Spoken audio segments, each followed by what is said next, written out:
Hey everybody, Unstable Gamer here, and welcome back to another Looney Tunes World of Mayhem video. And in this video, we're going to dive into Arena, give some tips. If you're having any problems getting up to that first place, this should definitely help you out.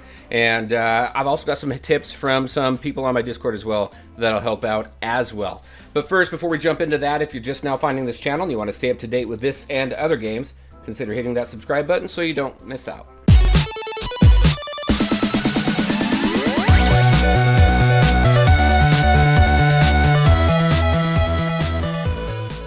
All right, and welcome back. Okay, so we have Arena. This is Season 2 of Arena, and I just want to share some tips and things that have helped me hit number 1 quite often. Actually, more often than not, which is very cool, as long as certain things apply, and that's what I want to do in this video, is take a look at some of those things. First, let's talk about defense versus offense. Both are equally as important. The reason why I say that is because the secret is making sure that your opponent scores the least amount of points on you, right? Now, some people, they'll put their strongest team in there. Some people will put their weakest team in there. Now, I'm of the theory that there's always a bigger fish in the pond. There's always somebody out there who is more powerful than I am. So I am looking for ways to minimize the amount of points that my opponents can score on me. Now, in the first arena, what really helped me over there was this attacker right here. So Ralph the Vampire, fantastic tune to have as an attacker, both in Season 1 and Season 2. Just his ability to hide, lifesteal, be able to hide support tunes. Fantastic tune in here. He does much better on defense than he does on offense, in my opinion. Second, Astronaut Sylvester. Now, I've talked about him quite a bit, especially after his rework several months ago. He is a fantastic defensive tune. Just for his sure dodge alone, you have to attack this guy twice as much as anybody else in order to take this guy out. And sometimes I had 3 tunes on him at once, and he still took out all 3 of those tunes, even though he had less power level than the 3 tunes that I had, which was just annoying. But if you have Astronaut Sylvester, definitely work on him. He is fantastic for this arena because this arena allows you to use space tunes. In the last arena, the defensive tune that really helped me over there, it was Hector. And I put Hector with OG Granny. The friendship skill right there alone helped out quite a bit. Then I have Scrooge here, and the reason why I have him in here is because he gives so many buffs to the entire team. Counters and speed ups and all sorts of stuff. Just a great tune to have in here overall. Then I have Sam. Sam is just a tank of a tank, and that's really all I can say. He's got a ton of health. He's got stuns. He's got all sorts of stuff that just really helps out. So this team right here has been working out really well for me. I'm very curious what defensive team has been working out really well for you, and have you found success with Astronaut Sylvester if you're using him. One tune that I do not suggest that you put on defense is Foghorn, and the reason for that is because the amount of damage that space does to farm tunes. You put Duck Dodgers on your attack team and you attack Foghorn, most of the time it's a one-shot kill just because the amount of damage, and his ultimate, his spaceship flies in and just freaking decimates Foghorn right off the bat. So those are some thoughts that I had on your defensive team. Offense is really going to depend on who you're going up against, but both are extremely important. So definitely put some thought into who you put in there for your defensive team. I would not suggest putting in any Tasmanian tunes, and we'll go over the reason for that here in just a little bit. But for this arena specifically, I would not put any Tasmanian tunes on defense. All right, let's go ahead and talk about, that takes us into arena rules. So let's go ahead and jump into there real quick. Arena rules right here. Now, this is all about scoring. Now, I go through, you definitely want to know the scoring for every arena that you go into. So obviously you have, if you take out a region tune with the appropriate corresponding region tune, then you're going to score the maximum amount of points. So 1,000 points right there. If you survive with all 4 of your tunes, which is the goal every single time, then that's another 1,000. Now, here's the reason why I say do not put any Tasmanian tunes on defense for Season 2 specifically, is because if someone takes out your Tasmanian tune with a Tasmanian tune, they're going to score 2,000 points. Now, I've seen teams on defense that have 3 Tasmanian tunes. I wouldn't do that. just for this specifically. Now, in Season 1, if you remember, Season 1 had city in there and everything, and desert. So what you wanted to try and do in Season 1 was minimize the number of city tunes that you had on your defense because of Speedy.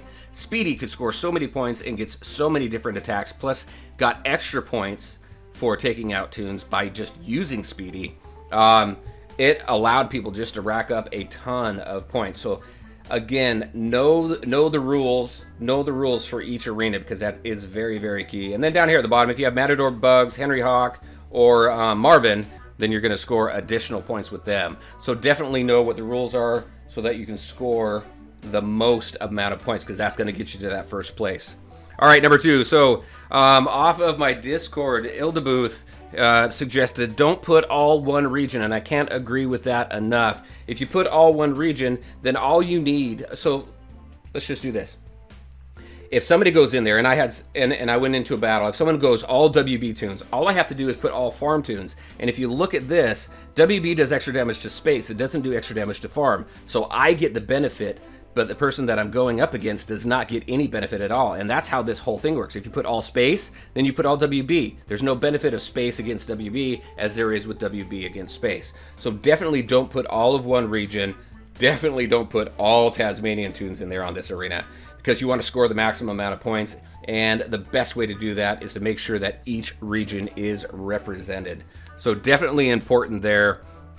Also, as far as the makeup of your team, also coming from Ildebuth here is, and this is a format that I've used as well, you want to make sure you have 1 support, 1 tank, and you have 2 attackers. That's the general format for any type of PvP that we do in this game, or even in the campaign modes. Support's just as important. There's other games that I've played that you could just go into PvP and not have any support because you want to stack your attack, and it's because support just doesn't offer that much of a benefit, but in this game it definitely does. All right, next, power and level is not everything. So if you go in here, as you guys have seen, one of the things that I like doing in these types of games is going in there and seeing how high I can punch up my teams. If I have a 5K team, can I take out a 10K team? Things like that. And you guys have seen me take out quite a few teams that are higher level than me. It's all about the makeup of your team. However, power level is more important than your player level. All player level does is allow you to access more of the game, and it allows you to level your tunes up to match your player level. That is it. It doesn't do a whole lot more. And as we've seen in this game, leveling up your tunes is not as important as tuning up your tunes and starring up your tunes. Tuning and starring, definitely more important than leveling, because you get more of a benefit, more of a power boost out of that than you do leveling. Now, I'm not saying that leveling doesn't mean anything at all. I'm just saying I've gone up against, two opponents who are 5 levels lower than me, but their team power level is equal to or even better than mine, and I've lost to them. So just something to keep in mind as you go in arena. Don't get too intimidated by the power level. Also, along this same line, if you take a look at these arenas, the 6X arena, the Experts arena, all this stuff, it could be a bit overwhelming. I think this arena probably overdoes it a little bit, but you have all these gold arenas and silver arenas. You have the 6X arena. You go in there, in my experience and what I've seen going in, they are no more difficult than any other arena that you do, than the beginning arenas down here with your bronze. So, I mean, if you just look at the basics, you got your bronze, your silver, and your gold. Then you go into the grand arenas. Then you go into the 6X arena. It's just as difficult at the bronze arena as it is at the 6X. It's essentially the same. I can't stress that enough. So don't be afraid to go into the 6X. The difference here is, though, it's 25 golden keys to go into 6X arena. I went in there, I scored, I did hit first place in it. I did get all of my bellhop, whatever you want to call them, gossamer, which was really cool. So don't get too intimidated with that. I would definitely save up my keys. If you're feeling pretty confident about how well you do in normal arena, then don't be afraid to go into your 6X arena. Just save up your keys and use them there, because that right there, that's not really going to get you to first place, but that is definitely going to help you in the tournament overall. All right, next, let's go into Killing Blows. So this comes from Ziri. Now, Ziri manages my Discord. He does a fantastic job, and I'm very thankful for that, because it's a lot. There's a lot going on. So he helps me out quite a bit. All right, so this one here, the killing blow, it seems so basic, but it is also very, very important. You want to make sure that the killing blow is made by the appropriate tune. So if there is a killing blow that needs to be done on a space tune, make sure it's with a WB tune. Now, a bunch of other tunes, this is something to keep in mind too as well when you're building up your attacking team, is how many passive abilities do those teams have? And what I mean by, is there a heal? Is there a buff? Is there a taunt? Those types of things that do not do damage to another tune. Because let's say a space tune is just about ready to get knocked out. Foghorn's up. I don't want to attack with Foghorn, but I have my taunt available. So I'll use my taunt to pass my turn to the next tune. And then let's say it goes to Cadet, Space Cadet. Well, Space Cadet has a buff or a debuff. Let's go ahead and use that. And then after that, it goes to Elf Daffy. Perfect. Elf Daffy's there. I'll go ahead and take out the space tune with Elf Daffy so I can maximize the amount of points that I have for that tune. So just something to keep in mind. And one thing that I'm not a fan of, I don't know what everybody else thinks, but in this arena, they got those green arrows, just like these blinding green arrows popping down on top of the characters. Those confuse me. Those confuse me because it makes me think that's where my tune's going to attack, especially when there's only one. So I have to make sure that I select the appropriate tune. Some people might like that, some people not. It's just, I'm not a fan of it. So definitely make sure that you attack the right tune and make sure that it is highlighted. And then also another thing, and I mentioned this, I think a little bit early on, is with friendship bonuses. So the reason why I put Hector and OG Granny in my defensive team for season 1 was because the friendship bonus that they shared. Now with the Speedy there, I didn't run into a whole lot of teams with Speedy at the time, so it wasn't anything that I was overly worried about, especially with the power level range that I was playing at. Up at higher levels, definitely there was a lot of Speedies up there, which was causing a lot of which was helping people score a lot of points on City Tunes. So that was definitely a good strategy in season 1 for the higher level players out there. So something to keep in mind here is those friendship bonuses.